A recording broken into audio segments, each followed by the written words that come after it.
அணுவின்றி இயங்காது இவ்வுலகம். ஆறறிவு மனிதருக்கு வணக்கம். இது சாதாரண மனிதன் பேச்சு, சாதாரணமாகத்தான் இருக்கும். இதற்கு முந்தைய பதிவில் ஆறறிவு மனிதராகிய மனிதருக்கு வணக்கம் என்று சொல்லியிருப்பேன்.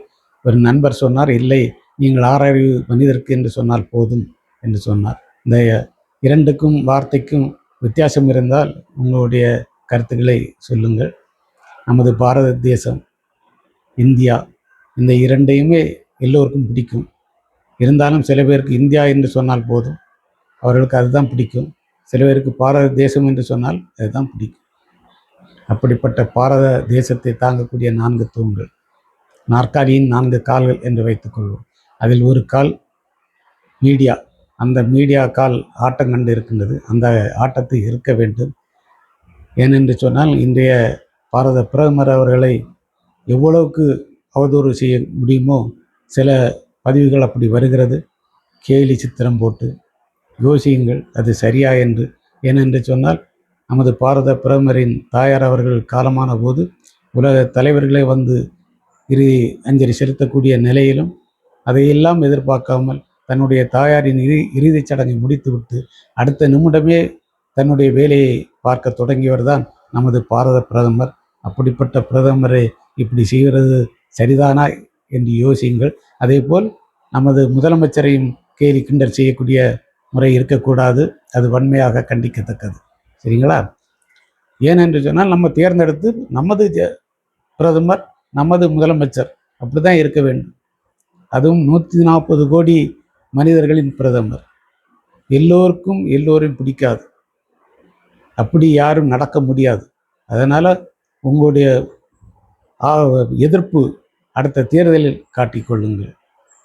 அதற்கு தான் ஒரே வழி. எல்லாமே இப்படியே கேலிங் கிண்டல் செய்து பதிவு போடுவது வன்மையாக கண்டிக்கத்தக்கது. நான் கண்டிக்கிறேன்.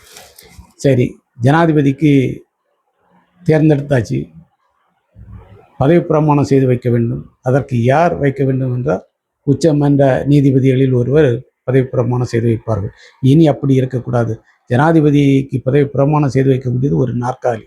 நாற்காலி அல்ல, அந்த நாற்காலியில் உட்காரக்கூடிய ஒரு நீதிபதி. அந்த நீதிபதி யார் என்றால் இந்த உச்ச நீதிமன்ற நீதிபதிகள் ஒருவர்.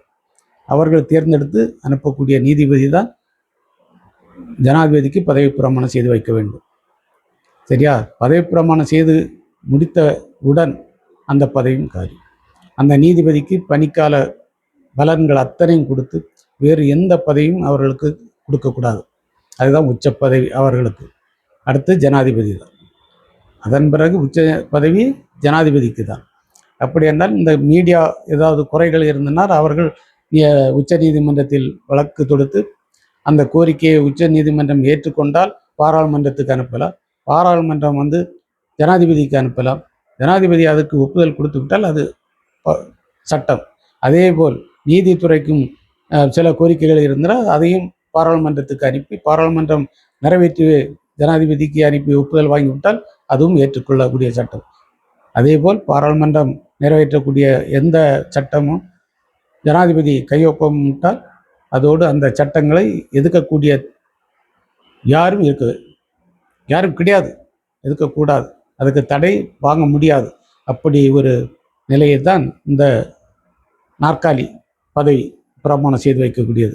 இது உங்களுக்கு பிடிச்சிருந்தா லைக் பண்ணுங்கள், ஷேர் பண்ணுங்கள், சப்ஸ்கிரைப் பண்ணாதவங்க சப்ஸ்கிரைப் பண்ணிடுங்க. உங்களுக்கு எல்லோருக்கும் இதை பார்த்த அனைவருக்கும் சாதாரண மனிதன் நன்றியுடன் வணக்கத்தை தெரிவித்துக் கொள்கிறேன்.